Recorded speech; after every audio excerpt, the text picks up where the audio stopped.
बिस्मिल्लाहिर्रहमानिर्रहीम। अस्सलामु अलैकुम नाज़रीन मुहतरम, आप देख रहे हैं आज तक न्यूज़ और मैं हूं समी। इससे पहले आप इस मिशन की 25 इकसात सुन चुकी हैं और अब किस नंबर 26 मुलाहिजा फरमाएं। यह हेलीकॉप्टर बुलंदी पर परवाज करते हुए हमें तलाश कर सकते थे, इसलिए हम जल्द से जल्द किसी महफूज जगह पर पहुंच जाना चाहते थे। हम बंजर और वैरान पहाड़ियों में तेज तेज चलते रहे। सीता ने अपनी राइफल कंधे पर लटका रखी थी और मैंने उसका हाथ थाम रखा था, और फिर वो मेरे बदतरीन खदशात दुरुस्त साबित हुए। फिजा में हेलीकॉप्टर के परों की हल्की सी फड़फड़ाहट सुनाई देने लगी। अब्दुल रहमान चीखा, कमांडर भागो उस तरफ। वो एक तरफ भाग खड़ा हुआ। मैंने सीता का हाथ मजबूती से पकड़कर एक तरफ दौड़ लगा दी, जहाँ कुछ ऊंचे हिवले से नजर आ रहे थे। हेलीकॉप्टर की आवाज वादे होती जा रही थी और फिर वो हेलीकॉप्टर नजर आ गया। वो गनशिप हेलीकॉप्टर नहीं था, उसके नीचे सर्च लाइट नस्ब थी। हेलीकॉप्टर के पैंदे से फूटने वाली धार नीचे आते हुए फैलती चली गई थी और एक वसी इलाका तेज रोशनी की जद में था। अब्दुल रहमान एक चट्टान की खूह में दुबक गया। हम उससे कुछ फासले पर थे और हमारा रुख भी किसी कदर दूसरी तरफ था। हमसे चंद गज आगे कैक्टस के दरख्तों का एक झुंड सा था। झुंड से चंद गज दूर सीता लड़खड़ा कर गिरी। हेलीकॉप्टर करीब आ रहा था। मैंने झुककर सीता का हाथ पकड़ा और उसे घसीटता हुआ कैक्टस के झुंड में ले गया। कैक्टस के पौधे बिल्कुल सीधे होते हैं और उन पर छोटी छोटी पत्तियां भी बराए नाम ही होती हैं, इसलिए उन पौधों का साया भी घना नहीं होता। लेकिन हमारे कपड़े गहरे रंग के थे, इसलिए ये उम्मीद की जा सकती थी कि हमें ऊपर से नहीं देखा जा सकेगा। मैंने सीता को साथ लेते हुए कैक्टस के पौधों के झुंड में छलांग लगा दी। सीता के मुंह से हल्की सी चीख निकल गई। मैं भी बेइख्तियार करा उठा था। कांटों से मेरे हाथ और बाजू छिल गए। चेहरे पर भी एक खराश आई थी और गालबन सीता को भी कांटे ही चुभे थे, इसलिए वो चीखी थी। सीता मेरे साथ लिपट गई। हम दोनों बेहिस्सो हरकत पड़े रहे। हेलीकॉप्टर बुलंदी पर परवाज करता हुआ हमारी तरफ ही आ रहा था और फिर तेज रोशनी का वो वसी और अरीज दायरा हमसे तकरीबन 50 गज के फासले से गुजर गया। हेलीकॉप्टर के काफी दूर निकल जाने के बाद भी हम बेहिस्सो हरकत पड़े रहे और फिर पहले मैंने सर उठाकर इधर उधर देखा और फिर सीता को हटाकर आहिस्ता आहिस्ता उठते हुए पीछे की तरफ रेंगने लगा। सीता भी उसी तरह रेंगते हुए पौधों के झुंड से बाहर आ गई। वो करा रही थी। मेरे जिस्म पर भी खराशें आई थी जिनमें शदीद जलन हो रही थी। अब्दुल रहमान भी अपनी कमीगाह से निकल आया था। हम चंद लम्हे वहां खड़े इधर उधर देखते रहे और फिर तेजी से एक तरफ चलने लगे। हमने रेस्ट हाउस पर जिस शिद्दत से फायरिंग, रॉकेट और गोले बरसाए थे, उससे अंदाजा होता था कि वहां अच्छा खासा जानी नुकसान हुआ था। कई लाशें तो मैंने अपनी आंखों से गिरते हुए देखी थी। वो सब फौज के आला अफसरान थे। उनमें से कई यकीनी तौर पर मारे गए होंगे। कमांडर हेडक्वार्टर में इतला मिलते ही कोहराम मच गया होगा। जिस तरह रात ही में हेलीकॉप्टरों के जरिए हमारी तलाश शुरू हो गई थी, उससे अंदाजा लगाया जा सकता था कि वो हर कीमत पर हमें पकड़ना चाहते थे। और मुझे यकीन था कि फौज के कई दस्ते भी हमारी तलाश में पहाड़ियों में पहुंच गए होंगे ताकि हमें ज्यादा दूर जाने का मौका न मिल सके। हम कहीं रुके बगैर तेज तेज चलते रहे। इसी दौरान एक मर्तबा और हेलीकॉप्टर से बचना पड़ा, लेकिन उसके बाद ऐसी कोई सूरत पेश ना आई। सीता की बुरी हालत हो रही थी, लेकिन मैं उसे हाथ से पकड़े खींचता रहा। शहर की रहने वाली नाजो नाम में पली हुई लड़की एक ऐसी उस्ताद में मुब्तला हो गई थी जिससे नबरदाद माँ होने की वो कोशिश कर रही थी। पो फूटने लगी थी। उस वक्त तक हम जम्मू शहर से मीलों दूर दरिया के किनारे पर पहुंच चुके थे। उस इलाके में कुछ दूर तक दरख्त भी थे। हम थोड़ी देर दरिया के किनारे पर रुके और फिर ताजा दम होकर आगे बढ़ने लगे। अब हमें दरख्तों और ऊंची चट्टानों की आड़ भी हासिल थी। अगर कोई हेलीकॉप्टर उस तरफ आ भी जाता तो हम आसानी से कहीं छुप सकते थे। दिन की रोशनी फैल गई और फिर धूप निकल आई। हम दरिया के साथ साथ चट्टानों में चलते रहे। धूप जैसे जैसे तेज हो रही थी, चट्टानें तप रही थी और गर्मी में इजाफा होता जा रहा था। मेरी कमीज पसीने में तर हो गई। मैंने सीता की तरफ देखा। उसकी भीगी हुई कमीज भी जिस्म से चिपकी हुई थी। अब्दुल रहमान की हालत भी हमसे मुख्तलिफ ना थी। और कितनी दूर जाना है, कोई ठिकाना है या हम इसी तरह वैरान पहाड़ों में भटकते रहेंगे? सीता ने एक जगह रुककर कहा। उसका सांस फूल गया था और वो बुरी तरह हाँप रही थी। अब हम अपनी मंजिल के करीब पहुंचने वाले हैं, अब्दुल रहमान ने जवाब दिया।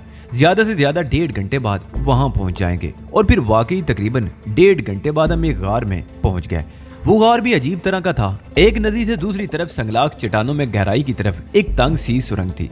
तकरीबन 10 फुट ढलान उतरने के बाद हमवार जगह थी और वहीं से गार दाईं तरफ मुड़ गया था, जो काफी कुशादा और सुरंग की तरह बहुत तवील था।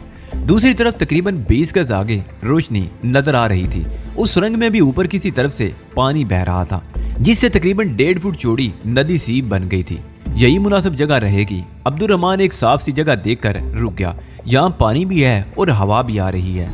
सीता एकदम देर हो गई। उसने जानवरों की तरह नदी में मुंह लगाकर पानी पिया और फिर पुश्त के बल लेटकर गहरे गहरे सांस लेने लगी। 15-20 मिनट बाद हमारे आवाज ठिकाने आ सके थे। हमारे कपड़े पसीने में भीगे हुए थे और गार के खुले हिस्से से आने वाली हवा से जिस्म में ठंडक का एहसास हो रहा था। अब्दुल रहमान ने पतलून की जेब से एक छोटी सी पोटली निकालकर सामने रख दी। उसमें बुने हुए चने थे। मेरी पतलून की जेब में भी चने मौजूद थे, जो मैंने निकालकर उस खुली हुई पोटली में डाल दिए। हम तीनों ने चने खाए और पेट भरकर पानी पिया।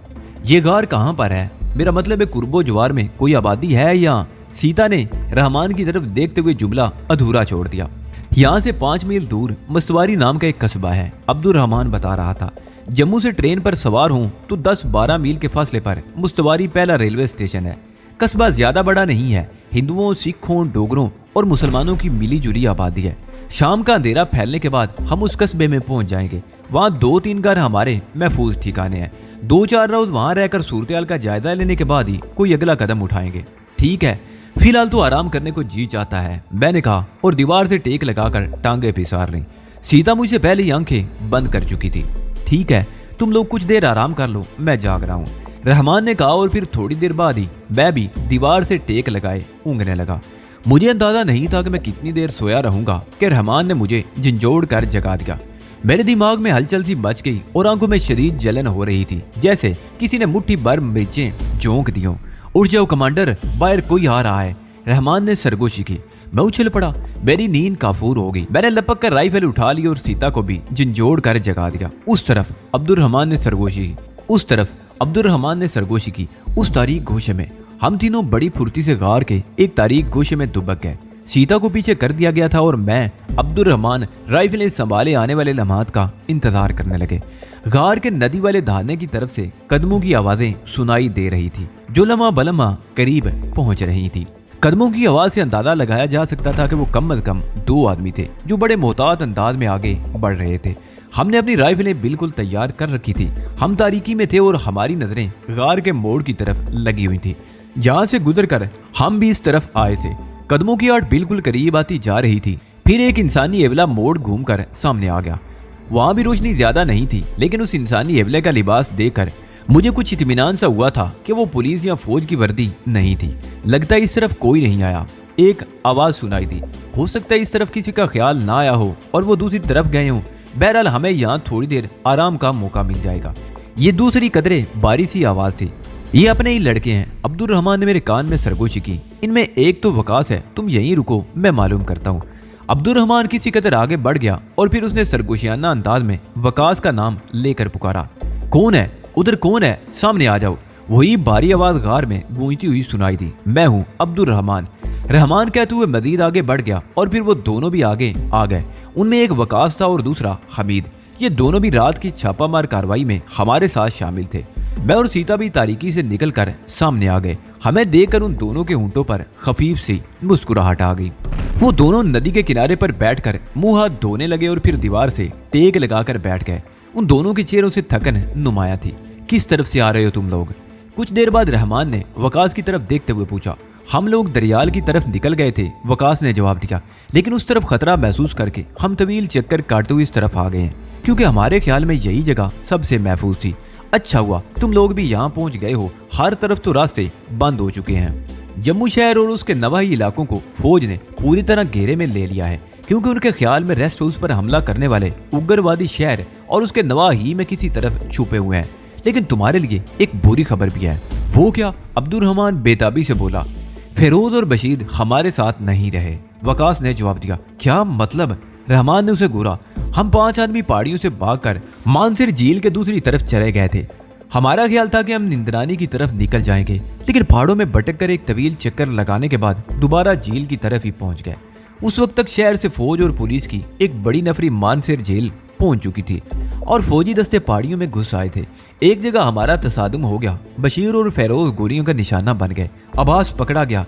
मैं और हमीद किसी तरह उन पहाड़ियों से निकलकर निंदनानी की तरफ निकल जाने में कामयाब हो गए, लेकिन निंदनानी की तरफ भी खतरा महसूस करके इस तरफ आ गए। आवाज पकड़ा गया है तो बहुत बुरा हुआ, अब्दुल रहमान बोला। वैसे कुछ पता चला उनके कितने आदमी मारे गए थे? कुछ पता नहीं, वकास ने जवाब दिया। अच्छे खासे मारे गए होंगे, वो सब आला ऑफिसर थे, इसलिए तो पूरी हाई कमान पागल हो रही है। कई प्लाटून पहाड़ों में हमें तलाश कर रही हैं। वैसे मेरा ख्याल है ये जगह भी महफूज नहीं, तलाश का दायरा वसी किया जा रहा है। इससे पहले कि वो लोग यहाँ तक पहुँच जाएं, आप लोगों को यहाँ से निकल जाना चाहिए। हम शाम का अंधेरा फैलते ही यहाँ से निकल जाएंगे। तुम लोगों का क्या प्रोग्राम है? अब्दुल रहमान ने पूछा। हम लोग भी नदी के साथ साथ सफर करते हुए नवाई शहर की तरफ निकल जाएंगे और अगर मौका मिला तो वहां से सरहद पार करके पाकिस्तान में दाखिल होने की कोशिश करेंगे, वकास ने जवाब दिया। वो लोग देर तक इस मौजू पर बातें करते रहे। उनकी बातों से मैंने ये अंदाजा लगाया था कि ऐसी सूरत-ए-हाल में सतवारी भी हमारे लिए महफूज नहीं था। वो रेलवे स्टेशन जम्मू से 10-12 मील के फासले पर था। अगर जम्मू शहर को सील कर दिया गया तो सतवारी को भी नजरअंदाज नहीं कर सकते थे। मैंने इस खदशे का इजहार किया तो अब्दुल रहमान बोला, रिस्क तो लेना ही पड़ेगा कमांडर, इसके अलावा कोई चारा तो नहीं। इन बंजर पहाड़ों में दूर दूर तक कोई बस्ती भी नहीं। अगर तलाश का सिलसिला यहाँ तक पहुँच गया तो हम जिंदगी भर इन पहाड़ों से नहीं निकल सकेंगे। वो दोपहर का वक्त था। हम लोग प्रोग्राम बनाते और रद्द करते रहे। बिलाकर यही तय पाया कि शाम का अंधेरा फैलते ही यहाँ से निकलकर सतवारी का रुख करेंगे, आगे जो होगा देखा जाएगा। शाम का अंधेरा फैलते ही हम रवाना हो गए। तकरीबन 1 मील तक हम सब दरिया के किनारे साथ साथ चलते रहे और फिर हम तीनों ने रास्ता बदल दिया और वकास और हमीद दरिया के साथ साथ आगे बढ़ गए। पहाड़ों में 5 मील का वो फासला तय करने में हमें तकरीबन 1 घंटा लगा था और उससे अंदाजा लगाया जा सकता था कि कस्बा ज्यादा बड़ा नहीं था। अब्दुल रहमान ने हमें खेतों में रोक दिया और अपनी राइफल भी हमारे हवाले करके खुद कस्बे की तरफ रवाना हो गया। उसकी वापसी तकरीबन 2 घंटे बाद हुई। उसके साथ एक और अधेड़ उम्र आदमी भी था जो हमारे लिए खाना भी ले आया था। वो सिकंदर था। उससे मिलने वाली इतलात बड़ी खौफनाक थी। सिकंदर के कहने के मुताबिक आज सुबह सवेरे एक फौजी पार्टी उस तरफ आई थी। बाद मुसलमानों और मुश्तबा किरदार के हामिल हिंदुओं के घरों की तलाशी भी ली गई थी। फौज तो 2-3 घंटों बाद वापस चली गई थी, लेकिन सादा लिबास में चंद आदमी अब भी कस्बे में मौजूद थे, जिनके बारे में सभी को ये शुबा था कि उनका ताल्लुक इंटेलिजेंस से है। दूसरी खौफनाक इतला ये थी कि रात को हमारे 2 आदमी पकड़े गए थे।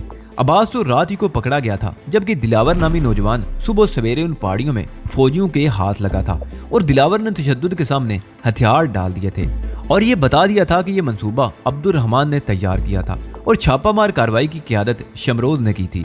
उसके साथ सीता नाम की एक हिंदू लड़की भी थी।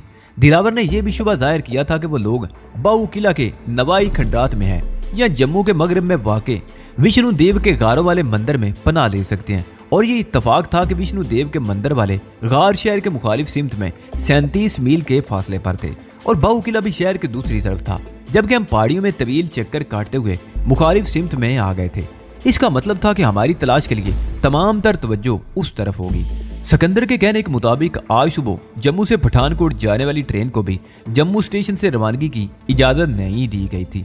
शहर और उसके नवाई इलाकों को मुकम्मल तौर पर सील कर दिया गया था और हमारी तलाश में पूरे शहर में घर घर तलाशी ली जा रही थी और हमारा उस तरफ रुख करना खुदकशी के मुतरादिफ था। सिकंदर से मिलने वाली अहम तरीन खबर ये थी कि रात को हमारी छापामार कार्रवाई में 17 फौजी अफीसर मारे गए थे, जिनमें 3 ब्रिगेडियर, 5 कर्नल और मेजर और कैप्टन वगैरह थे।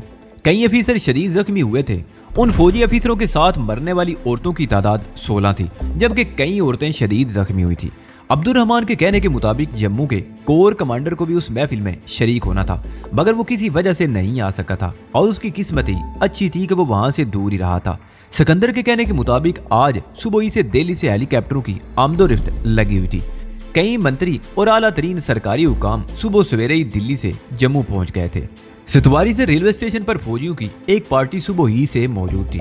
वो हर शख्स पर कड़ी निगाह रखे हुए थे और बाद बेगुनाहों को पकड़कर मारा पीटा भी गया था। सिकंदर के कहने के मुताबिक इन हालात में हमारा कस्बे में दाखिल होना खतरे से खाली नहीं था।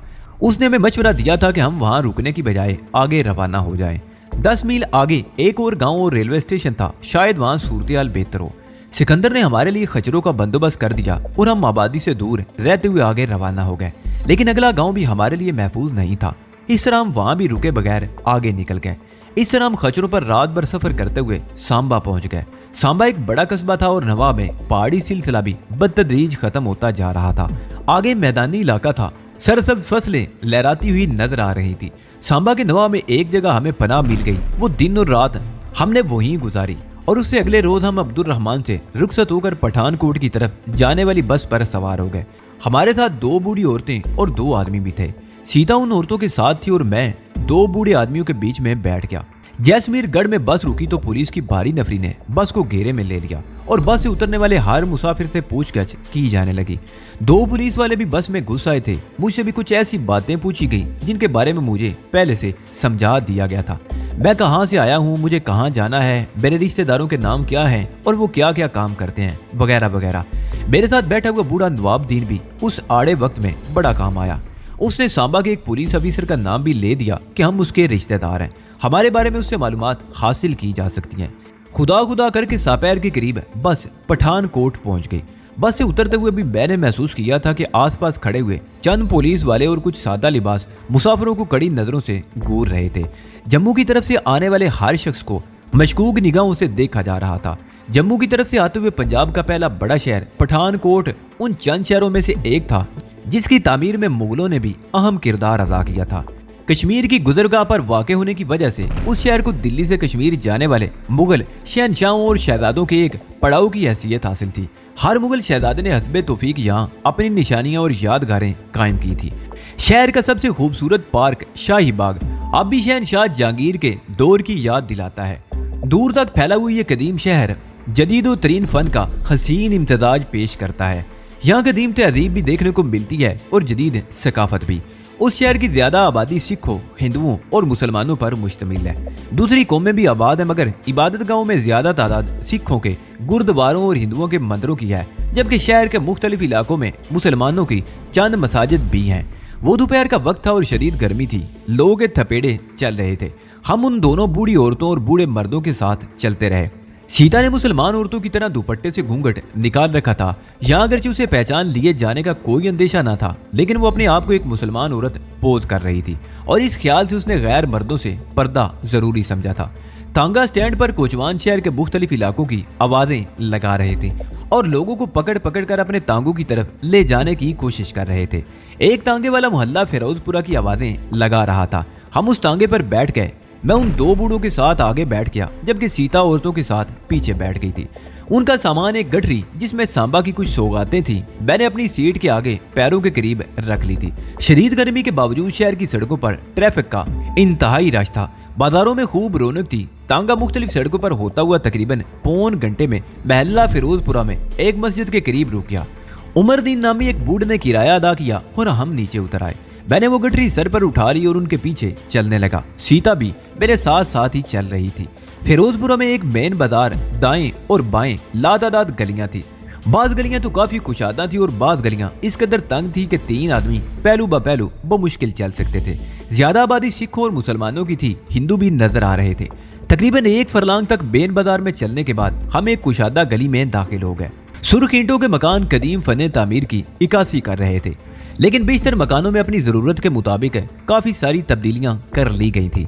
ज्यादातर मकान 2 मंजिला थे। उस कुशादा गली में तकरीबन 50 गज का फासला तय करने के बाद हम एक और गली में दाखिल हो गए और दाईं तरफ वाले चौथे मकान के सामने रुक गए।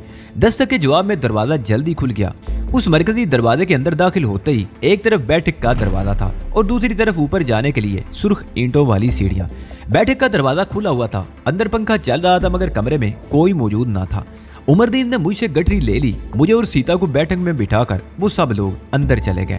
सीता ने चेहरे पर से घूंघट हटा दिया बल्कि दुपट्टा उतार कर एक कुर्सी पर डाल दिया और पंखे के नीचे खड़ी हो गई। पसीने से उसका चेहरा भी तर हो रहा था। मैं कुर्सी पर बैठकर कमरे का जायजा लेने लगा। एक दीवार पर करीब करीब खाना काबा और मस्जिद नबी सल्लल्लाहु अलैहि वसल्लम की रंगीन तस्वीर फ्रेम में अवेजा थी। दूसरी दीवार पर किसी कंपनी का कैलेंडर अवेजा था। कंपनी का नाम हिंदी में छपा हुआ था। फर्श पर एक पुराना सा कालीन बिछा हुआ था और फर्नीचर भी दरमियाने दर्जे का था जिसे घर वालों की माली हैसियत का अंदाजा लगाया जा सकता था। तकरीबन आधे घंटे बाद एक अधेड़ उम्र औरत एक ट्रे उठाए कमरे में दाखिल हुई। ट्रे में 2 गिलास और एक शीशे का जग था जो लीमू के शरबत से लबरेज था। उस औरत के अंदर दाखिल होते ही सीता ने जल्दी से दुपट्टा उठाकर सर पर डाल लिया और मैं भी कुर्सी से उठकर खड़ा हो गया और उस औरत को सलाम किया। औरत ने ट्रे तपाई पर रखकर मेरे सर पर शफकत से हाथ फेरा। सीता को गले से लगाकर पेशानी पर बोसा दिया। बैठो, तुम लोग खड़े क्यों हो? वो बारी बारी हमारी तरफ देखते हुए बोली, पानी पियो, धूप से आए हो, प्यास लग रही होगी। हम दोनों बैठ गए और एक एक गिलास उठा लिया। गिलास खाली हुए तो उस औरत ने जग उठाकर उन्हें दोबारा भर दिया। मैं अब्दुल रहमान की मासी ज़बैदा हूँ, वो अपना तारुफ कराते हुए बोली। मुझे उमरदीन ने तुम लोगों के बारे में थोड़ा सा बता दिया है। ये तो हमारी खुश नसीबी है कि तुम दोनों ने हमारे घर को रौनक बख्शी। वो अगरचे उर्दू में बात कर रही थी मगर लहजा कश्मीरी था और पंजाबी जबान के अल्फाज भी बकसरत इस्तेमाल कर रही थी। इसको अपना ही घर समझना बेटा, और कोई तकल्लुफ ना करना। जिस चीज की भी जरूरत हो बिला तकल्लुफ कह देना। हम अभी बातें ही कर रहे थे, एक बूढ़ा उमरदीन दरवाजे में नमूदार हुआ। उसके पीछे 2 औरतें थी और दूसरा बूढ़ा भी मौजूद था। अच्छा ज़ुबैदा बेटी, अब हम चलते हैं, उमरदीन ने कहा। अब्दुर्रहमान ने एक अमानत हमारे सुपुर्द की थी और अल्लाह का लाख लाख शुक्र है कि वो अमानत तुम तक पहुंचाने में हम कामयाब हो गए। उसने बात करते हुए बेरी और सीता की तरफ देखा था। ऐसी क्या जल्दी है मामा जी, रोटी खा के जाना, अभी तो बहुत तेज धूप हो रही है, ज़ुबैदा ने कहा। पुत्र सारी जिंदगी धूप में जलते हुए गुजरी है, अब हमारे ये क्या बिगाड़ लेगी। रोटी हम मोहम्मद शफी के यहाँ खा लेंगे, उमरदीन ने जवाब दिया। ज़ुबैदा की इसरार के बावजूद वो नहीं रुके। उन सब ने हम दोनों के सरों पर शफकत से हाथ फेरा और रुखसत हो गए। उमरदीन मेरा मामा है, ज़ुबैदा ने बताया। इसका बेटा मोहम्मद शफी यहाँ सरकारी नौकरी करता है। सांबा में इनकी थोड़ी सी जमीन है। ये हफ्ता 10 दिन में यहाँ आते ही रहते हैं। वो चंद लम्हों को खामोश हुई, फिर उठते हुए बोली, तुम लोग नहा धो लो, मैं इतने में आटा गूंद कर रोटियां पका लेती हूँ। आओ मेरे साथ आओ। हम ज़ुबैदा के साथ बैठक से बाहर आ गए। बड़ा लंबा चौड़ा पुख्ता सेन था जिसके ऐन वस में ऊंचा और गनीर नीम का दरख्त था। उसका गहरा साया दूर दूर तक फैला हुआ था। 2 कमरे सामने थे और 2 दाएं तरफ। दोनों तरफ बरामदे थे। एक तरफ बावर्ची खाना था और ऊपर जाने वाली सीढ़ी के साथ एक गुसल खाना था। एक गुसल खाना तो ये है, वो उस तरफ इशारा करते हुए बोली, और कमरे में भी गुसल खाना है। आओ बेटी तुम मेरे साथ आ जाओ, ठहरो मैं तौलिया ला देती हूँ।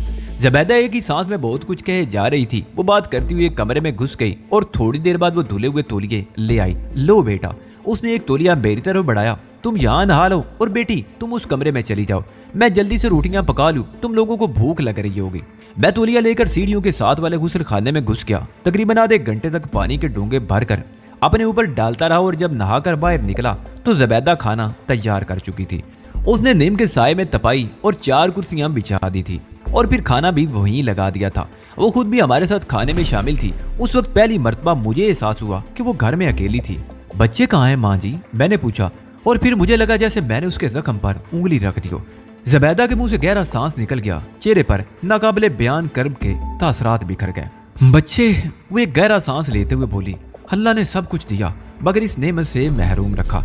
अब्दुर्रहमान मेरी बहन का बेटा है मगर उसे मैंने अपनी औलाद की तरह पाला है। उसके दुख को मैंने महसूस करके मौजू बदल दिया और फिर बातों का एक नया सिलसिला शुरू हो गया।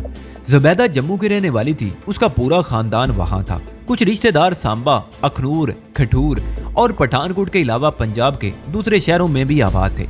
उसका शोहर अल्ताफ उसका फर्स्ट कजन था।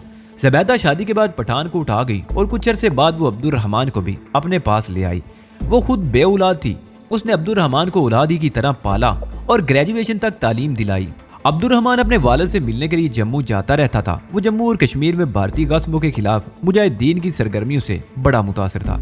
जम्मू और कश्मीर के बाहर बाशिंदे की तरह वो भी अपने वतन की आज़ादी के ख्वाब देखने लगा और मिलाकर मुजाहिदीन की एक तहरीक में शामिल हो गया और कई रोज तक घर से गायब रहने लगा। पुलिस उसकी गिरफ्तारी के लिए जम्मू में उसके वालिदैन और दूसरे रिश्तेदारों के घर पर छापे मारती रहती थी।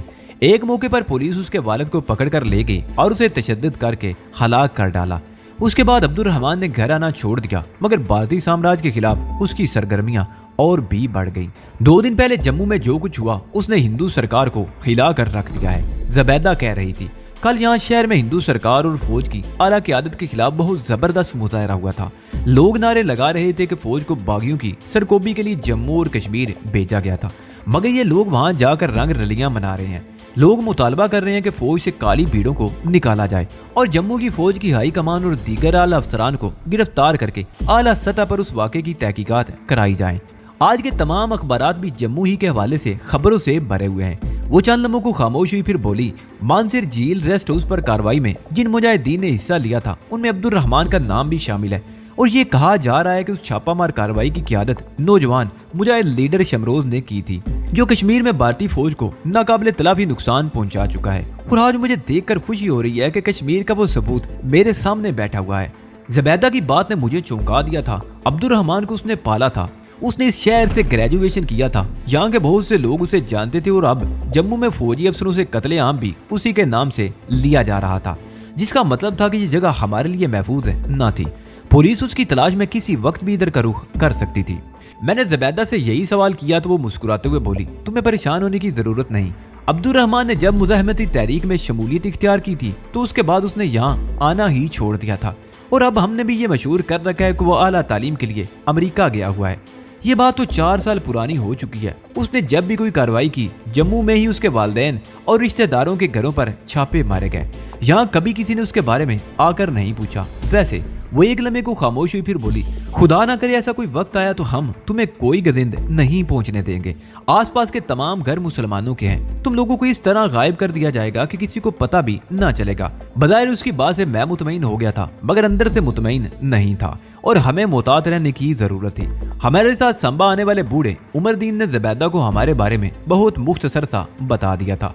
वो सिर्फ इतना जानती थी कि मेरे साथ ये लड़की सीता है और अपनों से बगावत करके मेरे साथ मिल गई है और मैं शमरोज हूँ। और अब मैंने उसे अपने और सीता के बारे में तफसील से बता दिया और ये भी दरख्वास्त की कि हमें अजरा और सुल्तान के नाम से पुकारा जाए ताकि हमारे असल नामों से किसी को शुबा ना हो सके। शाम 6 बजे के करीब ज़ुबैदा का शोर अब्दुल अजीज भी आ गया। उसकी उम्र 50 के लगभग थी। सर के बाल अगरचे सफेद हो चुके थे मगर सेहत काबिल रिश्क थी। हमारे बारे में जानकर उसने बड़ी गर्मजोशी का इजहार किया। अब्दुल अजीज एक मल्टीनेशनल फार्मास्यूटिकल कंपनी में मुलाजिम था जिसका एक दफ्तर पठानकोट में भी था। उस कंपनी के जम्मू और कश्मीर के मामलात को उस दफ्तर से हैंडल किया जाता था। उस शाम पड़ोस की कुछ औरतों और रिश्तेदारों की आमदोरफ्त भी शुरू हो गई। मैं तो अब्दुल अजीज के साथ बैठक में बैठा रहा जबकि सीता ज़ुबैदा के पास ही थी जहाँ खवातीन की आमदोरफ्त थी। घर में आने वाले मेहमानों को यही बताया जा रहा था कि हम जालिंदर से आए हुए हैं और चंद रोज यहाँ रहकर चले जाएंगे। मकान के निचले हिस्से में अगरचे 4-5 कमरे थे मगर हमारे लिए ऊपर वाले हिस्से में इंतजाम कर दिया गया था। ऊपर भी बसी हुई अरीज सेहन था और सिर्फ 3 कमरे थे। एक कमरा तो सीढ़ियों के बिल्कुल साथ था जिसकी एक बड़ी खिड़की गली की तरफ खुलती थी। खिड़की में खड़ा होकर सामने वाले मकान की ऊपरी मंजिल के मकीनों से बड़ी आसानी से बात की जा सकती थी। 2 कमरे सेन के दूसरी तरफ थे। हमारे लिए उन्हीं में से एक कमरे में इंतजाम कर दिया गया।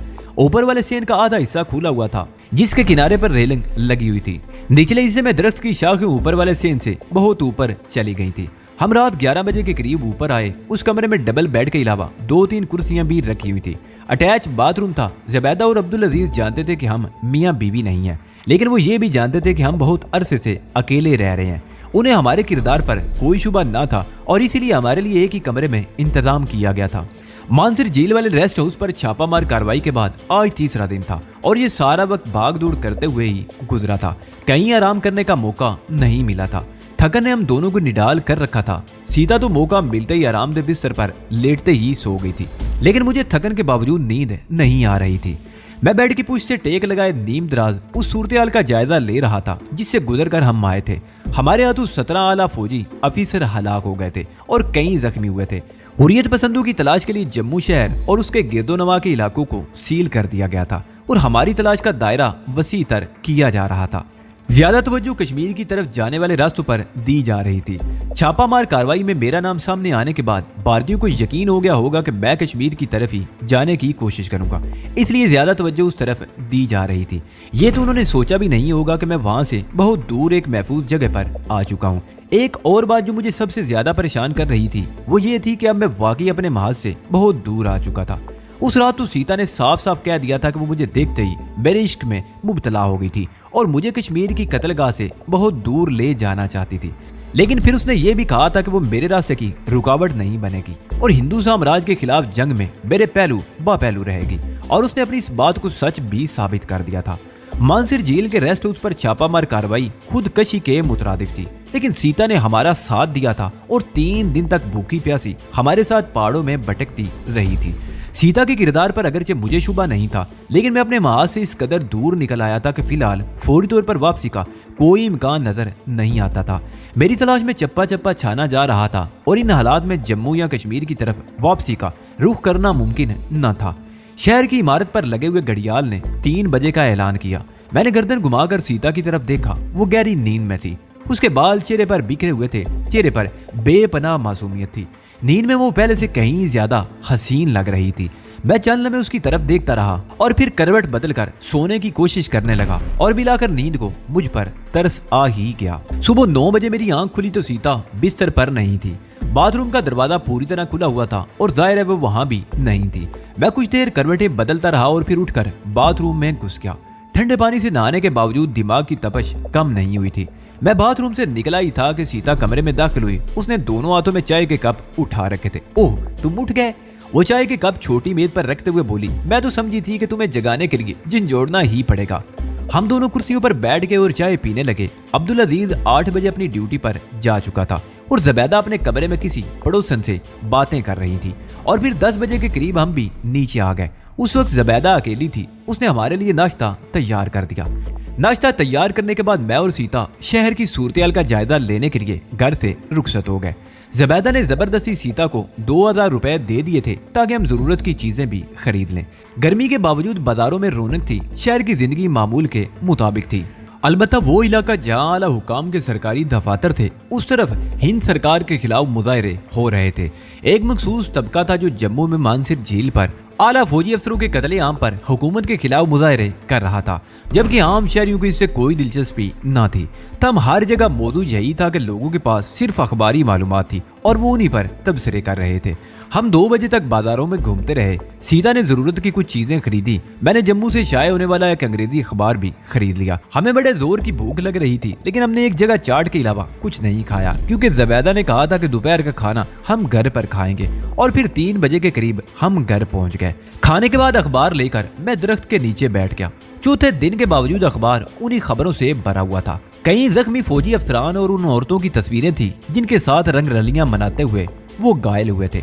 उस वाक़े की तहकीकात के लिए उस रोज आला सतह की एक कमेटी कायम कर दी गई थी और तर्जमान के बयान के मुताबिक तहकीकात में कुछ पेशरफ्त भी हुई थी। लेकिन एक और खबर ने मुझे चौंका दिया।